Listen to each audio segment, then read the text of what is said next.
Hey guys! Today I got to talk to Nemanja Radulovic. It was amazing.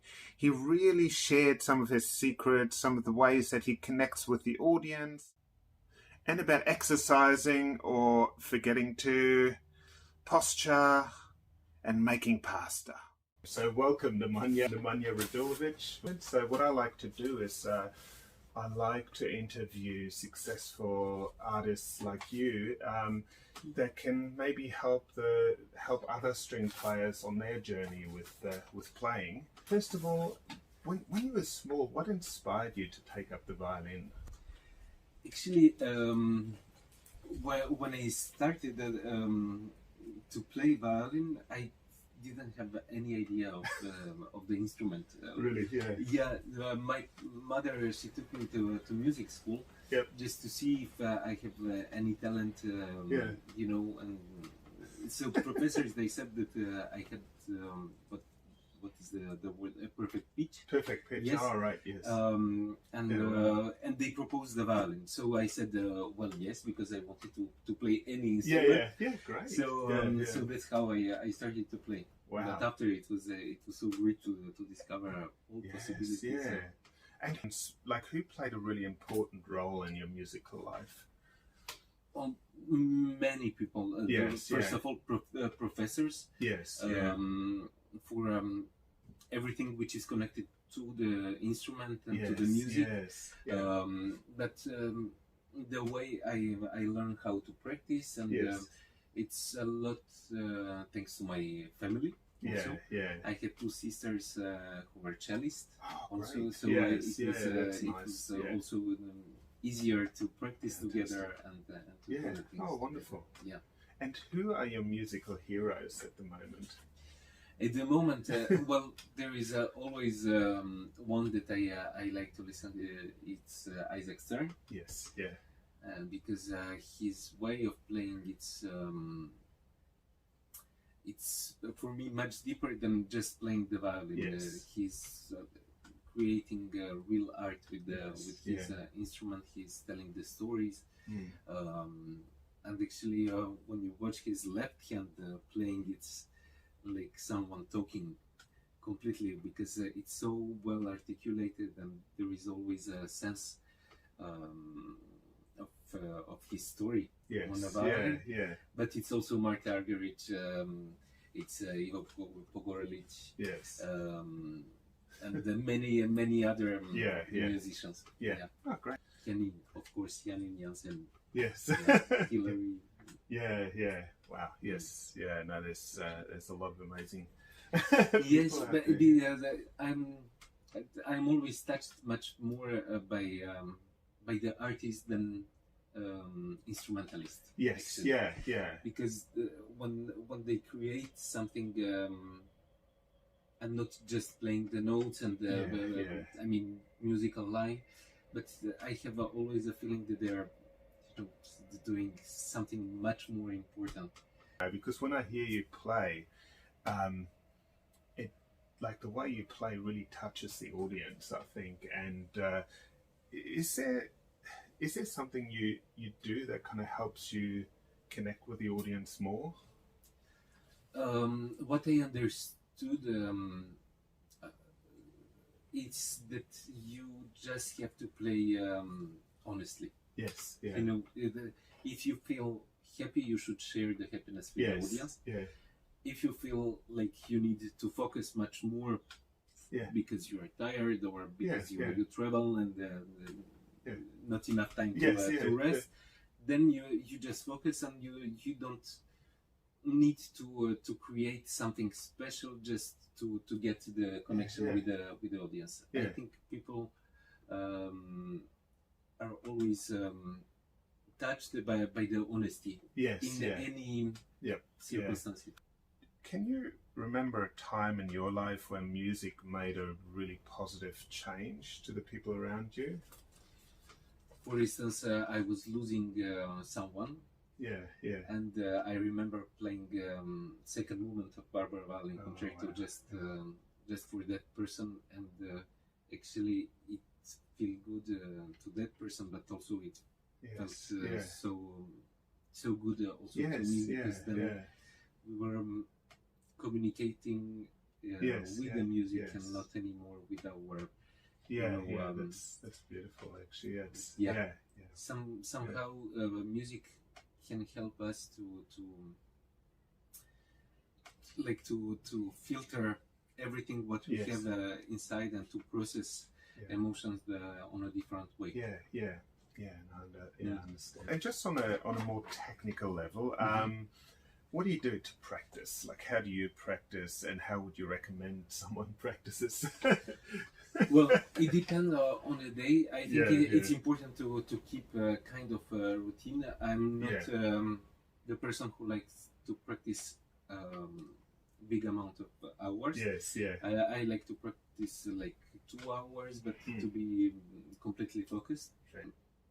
And it depends if I have some virtuoso piece to prepare, then of course I will practice slowly just to get all notes, but to get the musical line, then I would practice like much faster than I should play, just to get the big line, and to get that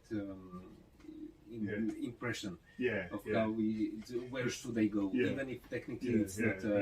You have to be careful that when you get to the concert you don't still play fast. My son always did that, with his. He would go busting and just rip through the pieces. well, with adrenaline sometimes, so, the speed is not easy to do. How would you describe your posture? Your playing posture? Well, I don't know why. When I was younger, I was practicing in front of the mirror. Just to, because sometimes you cannot see where is the problem, and with the mirror it's not bad actually, because you can see where is your bow, where is your left hand, if it's like this, or if you should more like this. So that's direct feedback too, isn't it? To keep the posture good. Breathing.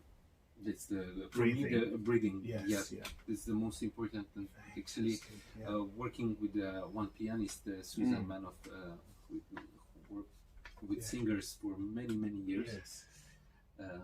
Actually, she taught me how to breathe. Wow. And I could understand that many string players don't breathe. We forget because we don't have that kind of problem. So sometimes we are keeping, and then suddenly it gives attentions everywhere, and it becomes more difficult to play. But when you breathe, then you just normal. So do you do any kind of exercise or stretching or anything like that? Sometimes. I'm the same. I'm just like last year I did quite a lot, like every day, and this year I'm a bit tired, so I prefer to sleep a little bit. It's a relaxation exercise horizontally. Of course. What would be your advice for someone who's kind of average on the violin that wants to become really good? To believe, first of all, that they should go to the place that they want to go. And to not to stop when they have a difficult day or a difficult concert or something wrong. Because it's just the way to tell us that it's not yet the time. So we should be patient, and we should just okay. So you just take a step back, kind of. You just accept that it was not the moment that it should come, especially for an audition or to getting I don't know, the job in the orchestra or because it's quite difficult, to play for 3 minutes and to impress the judges. And so we know that it's a lot of stress, but on the other hand, if I believe if that moment is meant to be, so it will work. If not, I'm the same. I actually believe the same thing. just very quickly, I'm going to ask a couple of questions about instruments and what you think about instrument. So, do you remember your first violin that you got that you really loved, like that you thought this is a nice instrument? Actually, all of them I love. That's great. There was one particular story with one violin. Yes. A few years ago. I remember that I tried that violin on the 29th of May, and my first concert was on the 30th, because I felt like I already played for so many years on that violin. And it's funny because I played it like for 4 or 5 years, and actually I couldn't play anymore, just the same way as it started. Like I couldn't recognize anymore the violin. Probably it's it's not the instrument. So just but the there was instrument this, right. breakup. I hope it wasn't a messy divorce or anything. No. But I was really. It took me some time to understand how it could happen suddenly. That's amazing. So you never know with the instruments. I mean, that's amazing. As you could see now, I mean, this violin. I love this violin because I chose it just because of the sound, of the physical.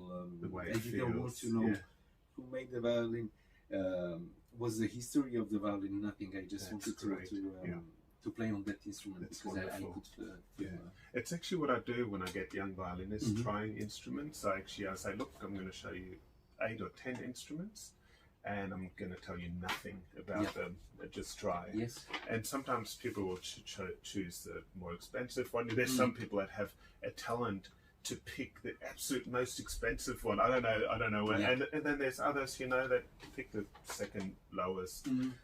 But it really doesn't matter. It's that connection between the person and the instrument. I think it's important because we spend somehow a lot of time with the instrument. Sometimes I struggle too. Sometimes the teacher doesn't like the instrument, so the student loves the instrument, and the teacher comes along and goes, no, I don't like that one, and they take it back, and my heart breaks because I can actually see, how that instrument would be perfect for them. But it's life. Easy.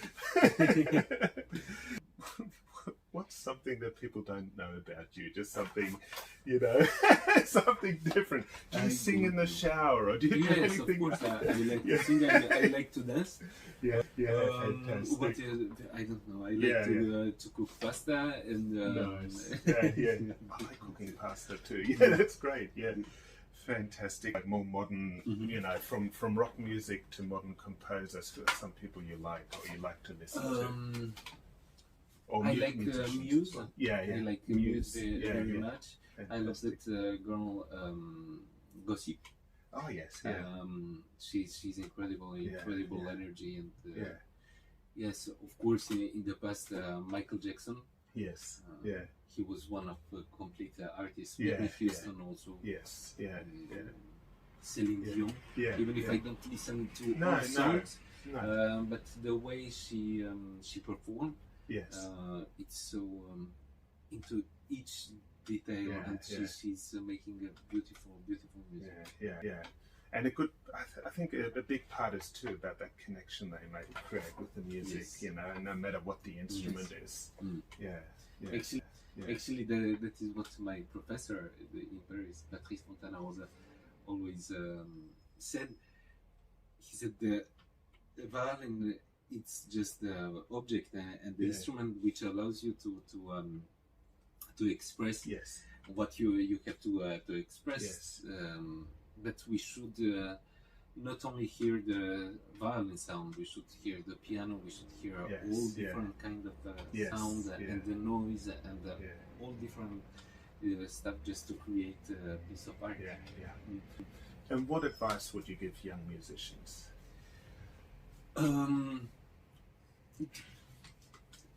I think we all know personally what we should do. If we follow our instinct, that is the most important.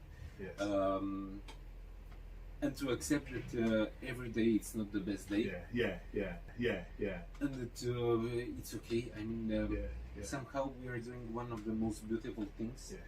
no one's life is in danger. No, with, no. Even if we play badly one concert or something like that.